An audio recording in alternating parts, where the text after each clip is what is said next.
നമസ്കാരം.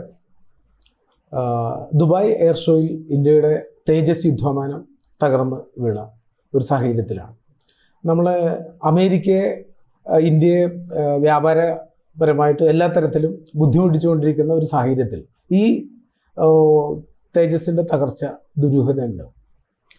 തേജസിന്റെ തകർച്ചയിലെ ദുരൂഹതയുണ്ടോ എന്നുള്ളത് ഇപ്പോൾ രാജ്യാന്തര മാധ്യമങ്ങൾ ഉൾപ്പെടെ ചർച്ച ചെയ്യുന്ന ഒരു കാര്യമാണ്. പക്ഷേ എങ്കിൽ പോലും ഇത് ഇന്ത്യക്ക് ഒരു വലിയ സാധ്യതയിലേക്കാണ് ഈ തകർച്ച നമ്മളെ എത്തിച്ചിരിക്കുന്നത് എന്നതാണ് ഇപ്പോൾ യുദ്ധതന്ത്ര വിദഗ്ധരുടെ വിലയിരുത്തലായിട്ട് വന്നിരിക്കുന്നത്. അതിൻ്റെ കാരണം എന്ന് പറയുന്നത് ചൈന അവരുടെ അമേരിക്ക അവരുടെ F-35 നമ്മൾക്ക് തരാമെന്ന് പറഞ്ഞു. നമ്മളത് വാങ്ങിയില്ല. നമ്മൾ പറഞ്ഞ അതിൻ്റെ സാങ്കേതിക വിദ്യ ഉൾപ്പെടെ തരണമെന്ന് പറഞ്ഞു. അമേരിക്ക അതിന് തയ്യാറായില്ല. തന്നെയുമല്ല, അവർ തരികയാണെങ്കിലും അതിൻ്റെ ലേറ്റ് വേരിയന്റ് അല്ലെങ്കിൽ വേരിയേഷൻ വരുത്തിയേ തരൂ, സാങ്കേതിക വിദ്യ പൂർണ്ണമായിട്ട് കൈമാറുകയില്ല തുടങ്ങിയ ദുരൂഹതകൾ അമേരിക്കയുടെ കാര്യത്തിലുണ്ടായിരുന്നു. ഈ സന്ദർഭത്തിൽ റഷ്യ Su-57 എന്ന് പറഞ്ഞ ഒരു സ്റ്റെൽത്ത് സാങ്കേതിക വിദ്യയുള്ള 5th ജനറേഷൻ ഫ്ലൈറ്റ് എയർക്രാഫ്റ്റ് നമ്മൾക്ക് തരാമെന്ന് പറഞ്ഞു. അത് എല്ലാ സാങ്കേതിക വിദ്യയോടും കൂടി തരികയും ഇന്ത്യയിൽ തന്നെ അതിൻ്റെ ഉൽപ്പാദനം തുടങ്ങാം എന്ന രീതിയിൽ പറയുകയും ചെയ്തു. ഈ ഒരു സന്ദർഭത്തിൽ അമേരിക്ക അവരുടെ കുത്തകയാക്കി വെച്ചിരിക്കുന്ന ആയുധ വിപണിയിലേക്ക് ഇന്ത്യ അതിശക്തമായിട്ട് പ്രവേശിക്കുന്നതിൽ എതിർപ്പുള്ള ഒരു രാജ്യം തന്നെയാണ്. പക്ഷെ എന്നതുകൊണ്ട് ഇതിന്റെ പിന്നിൽ അമേരിക്കയുണ്ട് എന്ന് ഉറപ്പിക്കാവുന്ന ഒരു സാഹചര്യത്തിലേക്കല്ല ഇപ്പൊ കാര്യങ്ങൾ പോകുന്നത്. കാര്യങ്ങൾ മറ്റൊരു ദിശയിലാണ് നമ്മൾ കാണുന്നത്. ഇതിന്റെ തകർച്ചയ്ക്ക് എന്താണ് സാറേ? എന്താണ് ഇതിന്റെ സാങ്കേതിക തകരാറാണോ അതല്ലെങ്കിൽ എന്താണ് അതിന് സംഭവിച്ചത്? ഇത് ഈ സാധാരണഗതിയിൽ ഈ നമ്മുടെ യുദ്ധവിമാനങ്ങളുടെ ശേഷി പ്രകടിപ്പിക്കുക എയർ ഷോകളിലാണ്. അവിടെ അതൊരു വലിയ കച്ചവട മൂല്യം ഉണ്ടാക്കാൻ വേണ്ടി ചെയ്യുന്നൊരു കാര്യമാണ്. ആ സന്ദർഭത്തിൽ പല കാരണങ്ങൾ കൊണ്ട് ഇപ്പോൾ ചില എയർ പോക്കറ്റുകൾ എന്നും പറഞ്ഞുള്ള സംഭവങ്ങളുണ്ട്. എയർ പോക്കറ്റിലേക്ക് പെട്ടിട്ടുണ്ട്, അതായത് ആകാശ ചുഴികൾ എന്ന് പറയും. അവിടെ വിമാനം പെട്ടുപോയിട്ടുണ്ടെങ്കിൽ വലിയ പ്രയാസം ഉണ്ടാകാറുണ്ട്, സാങ്കേതിക തകരാറൊക്കെ ഉണ്ടാകും. പക്ഷെ ഇവിടെ സംഭവിച്ച അതല്ല. ഇവിടുത്തെ സംഭവം എന്ന് പറയുന്നത് ഈ എയർ ലൂപ്പിംഗ് എന്ന് പറഞ്ഞൊരു സാഹചര്യമുണ്ട്. അതായത് ഒരു ഫ്ലൈറ്റ്, അതിൻ്റെ പൈലറ്റ് പല അഭ്യാസങ്ങൾ, അതായത് നേരെ പോകുന്നു, കുത്തനെ മുകളിലേക്ക് പോകുന്നു, പിന്നെ ലെവലിൽ പോകുന്നു, നേരെ താഴേക്ക് വരുന്നു, അവിടെ നിന്ന് വീണ്ടും അതിനെ മുകളിലേക്ക്, അതായത് നമ്മൾ പറയുമ്പോൾ ഒരു സർക്കിൾ പോലെ കറക്കി എടുക്കാനായിട്ട് കിട്ടണം. അത് മാത്രമല്ല, പിന്നെ ഇതിൻ്റെ സൈഡ് ലെഫ്റ്റും റൈറ്റും ചെരിഞ്ഞു പോകാനായിട്ട് പറ്റണം. ഇതെല്ലാം ഇതിൻ്റെ എഫിഷ്യൻസിയുമായിട്ട് ബന്ധപ്പെട്ടിരിക്കുന്ന ഒരു കാര്യമാണ്. അതും വളരെ വേഗത്തിൽ കുറഞ്ഞ സ്ഥലം കൊണ്ട്. അപ്പൊ അത്തരത്തിലുള്ള ഒരു അഭ്യാസം അല്ലെങ്കിൽ യുദ്ധവിമാനങ്ങളുടെ അഭ്യാസം നടക്കുമ്പോൾ ഇതാണ് അതിൻ്റെ ഒരു മുതൽക്കൂട്ടായിട്ട് കാണുന്നത്. ആ ഒരു അഭ്യാസം നടക്കുന്നതിനിടയ്ക്ക് സാധാരണഗതിയിൽ സംഭവിക്കാവുന്ന ഒരു പ്രശ്നമുണ്ട്. അതായത് പൈലറ്റുമാർ, നമ്മൾ എല്ലാവരുടെയും ബ്രെയിൻ പ്രവർത്തിക്കുന്നത് ഗ്രാവിറ്റിയിൽ, ഇപ്പോൾ നമ്മൾ ഫേസ് ടു ഫേസ് ഇരിക്കുന്ന രീതിയിലാണ് ബ്രെയിൻ പ്രവർത്തിച്ച് ശീലമുള്ളത്. എന്നാൽ ഫ്ലൈറ്റ് ഓടിക്കുന്ന, യുദ്ധവിമാനങ്ങൾ ഓടിക്കുന്ന പൈലറ്റുമാരെ സംബന്ധിച്ചിടത്തോളം അവർ സങ്കീർണമായ പല കാൽക്കുലേഷനും ഈ പറയുന്ന കുത്തനെ ഉയരത്തിലേക്ക്, അതായത് അപ്പോൾ സംഭവിക്കുന്നത് എന്താണ്, ഗ്രാവിറ്റിക്ക് എതിരായിട്ട് സഞ്ചരിക്കുന്നു. പിന്നെയോ തലകീഴായിട്ട് നമ്മളുടെ ഓപ്പോസിറ്റ് ഡയറക്ഷനിൽ, അതായത് ബ്ലഡിന്റെ സർക്കുലേഷൻ ബ്രെയിനിലേക്ക് കൂടുന്നുണ്ട്. അപ്പോൾ അത് ബ്ലഡിന്റെ പ്രവർത്തനത്തെ പ്രത്യേക രീതിയിൽ സ്വാധീനിക്കാറുണ്ട്. പിന്നെ നേരെ ഗ്രാവിറ്റി ഉള്ളത് കൊണ്ട് തന്നെ വളരെ ഫാസ്റ്റായിട്ട് താഴേക്ക് വരും. ഇത്തരം സന്ദർഭങ്ങളിലെല്ലാം ഈ കാൽക്കുലേഷൻ മിസ്റ്റേക്ക് വരും. അതായത് നോർമലി നമ്മളുടെ ബ്രെയിൻ പ്രവർത്തിക്കുന്നത് പോലെയല്ല അപ്പോൾ പ്രവർത്തിക്കുന്നത്, അതിന് വ്യത്യാസം വരും. അപ്പൊ നമ്മുടെ ഇന്ദ്രിയങ്ങളുമായി, ഇപ്പൊ കണ്ണ്, ചെവി, ശരീരത്തിന്റെ ഓരോ അവയവങ്ങളുമായിട്ട് ബ്രെയിനിന്റെ കണക്ഷനിൽ ഒരു മിസ്മാച്ച് വരും. ഈ സന്ദർഭത്തിൽ കണക്കൂട്ടാനുള്ള ഒരു ബുദ്ധിമുട്ട് വരും. അപ്പൊ നമ്മുടെ ഈ ഹൈറ്റ് കുറച്ച് കുറഞ്ഞു പോയത് കൊണ്ടാണോ? അതെ, ഈ സന്ദർഭത്തിൽ അദ്ദേഹത്തിന് ഇജക്ട് സീറ്റിലൂടെ രക്ഷപ്പെടാൻ പറ്റുമായിരുന്നില്ല എന്നൊരു ചോദ്യമുണ്ട്. അതിന് കാരണം എന്ന് വെച്ചിട്ടുണ്ടെങ്കിൽ, ഇങ്ങനെ ഒരു ഫ്ലൈറ്റ് താഴേക്ക് അതിവേഗത്തിൽ വരുമ്പോൾ ഫ്ലൈറ്റ് ഈ പറഞ്ഞ പൈലറ്റിന് അറിയാം അടുത്ത് തന്റെ ലക്ഷ്യം എന്ന് പറയുന്നത് ഇതിനെ കുത്തനെ ലെവലാക്കി കുത്തനെ മുകളിലേക്ക് കൊണ്ടുപോകുക എന്നതാണ്, സേഫ് ആക്കുക എന്നുള്ളത്. അപ്പൊ ഈ തത്രപ്പാടിനിടയിൽ ഇജക്റ്റ് ചെയ്യാനല്ല ഒരാൾ ശ്രമിക്കുന്നത്. സാധാരണഗതിയിൽ ഫ്ലൈറ്റിനെ ലെവലിലേക്ക് കൺട്രോൾ ചെയ്തു വരാനാണ് ശ്രമിക്കുന്നത്. അതാണ് ഒരു കാര്യം. രണ്ടാമത്തെ കാര്യം, ആ സന്ദർഭത്തിൽ, അതായത് ഡിസ്റ്റൻസ് കുറഞ്ഞ സമയത്ത് വിമാനം കുത്തനെ താഴേക്കോ അല്ലെങ്കിൽ തലകീഴായിട്ടോ വരുന്ന സമയത്ത് ഇജക്റ്റ് സീറ്റ് വർക്ക് ചെയ്ത് പ്രോപ്പറായിട്ട് രക്ഷപ്പെടാൻ പറ്റും എന്ന കാര്യത്തിൽ ഉറപ്പൊന്നുമില്ല. കാരണം അത് ആകാശത്തേക്കല്ല പോകുന്നത്. അങ്ങനെ ഒരു സാധ്യതയുണ്ട്. പക്ഷേ ഇവിടെ സംഭവിച്ചിരിക്കുന്നത് ഈ പറയുന്ന കാൽക്കുലേഷൻ മിസ്റ്റേക്ക് കൊണ്ട് അദ്ദേഹം എത്രയും പെട്ടെന്ന് രക്ഷിക്കാൻ, നമ്മൾക്കും സംഭവിക്കും. പലപ്പോഴും കാർ ഓടിക്കുന്ന സമയത്ത് ബ്രേക്കിന് പകരം ആക്സിലറേറ്ററിൽ ചവിട്ടുന്നത് കണ്ടിട്ടില്ലേ, അല്ലെ ക്ലച്ചിൽ ചവിട്ടുന്നത് കണ്ടില്ലേ? ഇതേ സംഭവം നടന്നിരിക്കാൻ സാധ്യതയുണ്ടെന്നാണ് ഈ രംഗത്തെ വിദഗ്ധന്മാർ ഇപ്പോൾ പ്രവചിക്കുന്നത്. പക്ഷെ നമ്മളുടെ ഫ്ലൈറ്റ് ഡാറ്റ റെക്കോർഡുകളെല്ലാം പരിശോധിച്ചതിന് ശേഷമേ അതെന്താണ്, ഈ പറയുന്ന രീതിയിൽ എന്ത് കാരണം കൊണ്ടാണ് എന്നുള്ളത് നമുക്ക് കണ്ടുപിടിക്കാനായിട്ട് പറ്റുകയുള്ളൂ. സഞ്ജയ് ഗാന്ധി ഇതേപോലെ പണ്ടൊരു അപകടത്തിൽ ഒരു അഭ്യാസ പ്രകടനത്തിനിടയ്ക്ക് ആക്സിഡന്റിൽ മരിക്കേണ്ടായി. ഏതാണ്ട് അതേപോലെ ഒരു സംഭവമാണ് ഉണ്ടായിരിക്കുന്നത്. അതിൽ നിന്ന് തികച്ചും വ്യത്യസ്തമാണ്. സഞ്ജയ് ഗാന്ധി എന്ന് പറയുന്നത് അദ്ദേഹത്തിന്റെ രാഷ്ട്രീയ സ്വാധീനം കൊണ്ട് ചെയ്തൊരു മിസ്റ്റേക്കിലൂടെ മരിച്ച ഒരാളാണ്. ഇദ്ദേഹം ഈ മരിച്ചയാളെന്ന് പറയുമ്പോൾ അത് നിസ്സാരക്കാരനല്ല. അദ്ദേഹത്തിന് വളരെ അധികം നാളത്തെ എക്സ്പീരിയൻസ് ഉള്ളൊരു പൈലറ്റാണ്. അപ്പൊ അദ്ദേഹത്തിന് സഞ്ജയ് ഗാന്ധിക്ക് സംഭവിച്ചുള്ളൊരു മിസ്റ്റേക്ക് അല്ല സംഭവിച്ചിരിക്കുന്നത്. അത് സ്വാഭാവികമായിട്ട് ഈ പറയുന്ന ഫ്ലൈറ്റും നമ്മുടെ ഗ്രൗണ്ടും തമ്മിലുള്ള ആ ഒരു ഡിസ്റ്റൻസിനെ സംബന്ധിച്ചുള്ള കാൽക്കുലേഷനിൽ അതെപ്പോൾ വേണമെങ്കിൽ സംഭവിക്കാം. കാരണം അത് ആകാശത്തിന്റെ ഉയരങ്ങൾ വെച്ച് പോലും കുത്തനെ വരുന്ന സമയത്ത് സംഭവിക്കാം എന്നാണ് പറയുന്നത്. ആ ഒരു സാഹചര്യം അവിടെ ഉണ്ടായിട്ടുണ്ട്.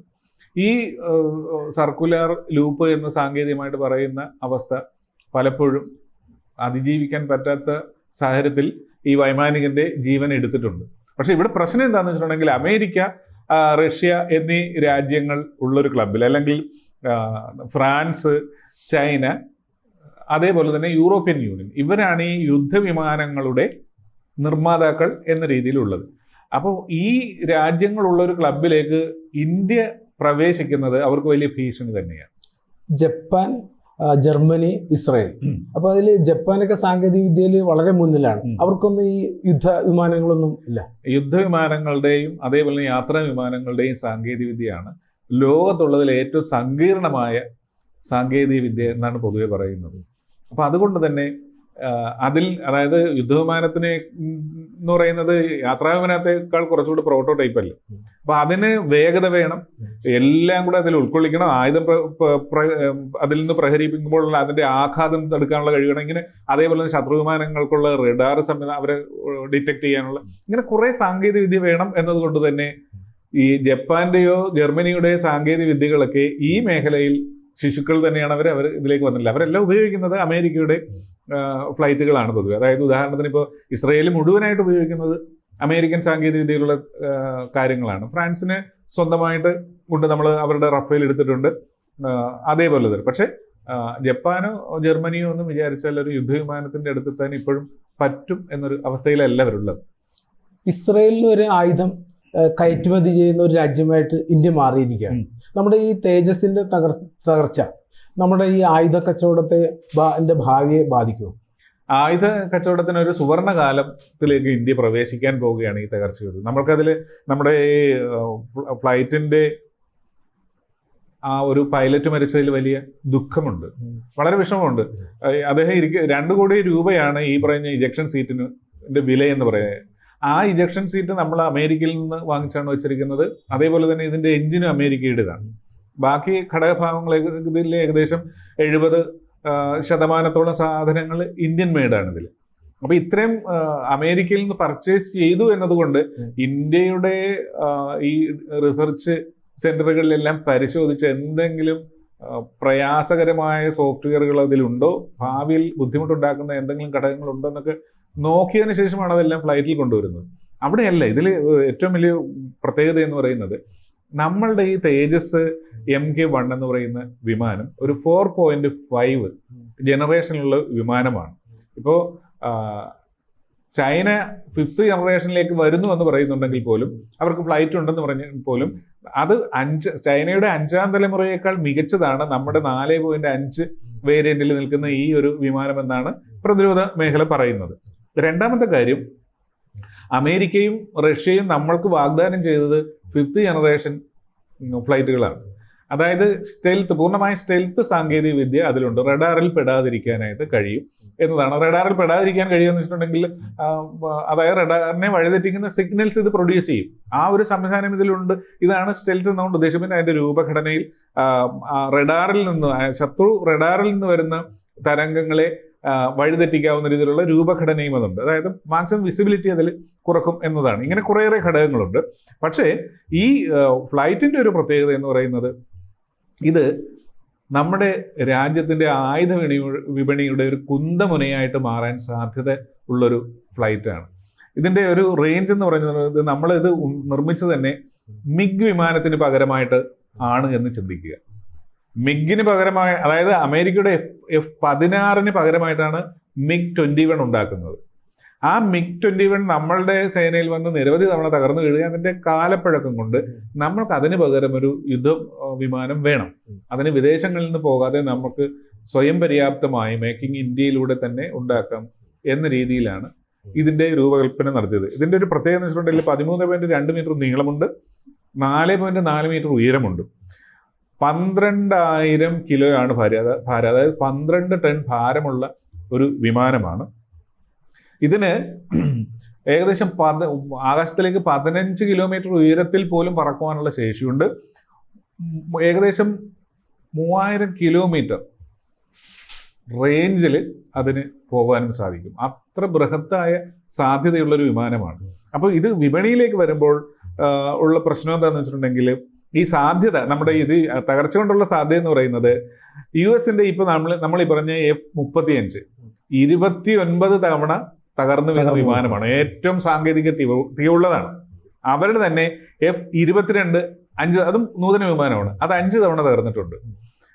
അവരുടെ F-16 ആണെങ്കിൽ 650 തവണയാണ് തകർന്നിട്ടുള്ളത്, 650 തവണ. ഇനി റഷ്യയുടെ MiG-21 നമ്മളിത് ഇനി പകരം കൊണ്ടുവന്നതാണല്ലോ, ഈ മിഗിന് പകരമല്ലേ, അത് 1200 തവണ തകർന്നിട്ടുണ്ട്. ഇന്ത്യയിൽ തന്നെ എത്രയോ തവണ തകർന്നു വീണിട്ടുണ്ട്.